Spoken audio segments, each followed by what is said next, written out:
Hi friends, this is Yash. আমার নতুন film 1 আসছে 14th এপ্রিলে। এই ফিল্মের আরও আপডেটস জানার জন্য ক্লিক করুন সাবস্ক্রাইব বাটনে। আর হ্যাঁ, তার সাথে লাইক, শেয়ার আর কমেন্ট করতে ভুলবেন। And keep watching SBF social.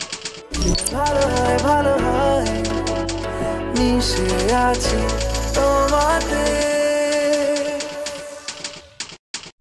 হয়ে যেতে পারি তোমার কথায় নতুনের মতো যেন কেউ, হয়ে যেতে পারি তোমার মিলে অকারণে খেলে যাওয়া ঢেউ, হয়ে যেতে পারি তোমার কথা এলে সাথে সাথে আনমনা, হয়ে যেতে পারি আকাশে নীলে মেঘেদের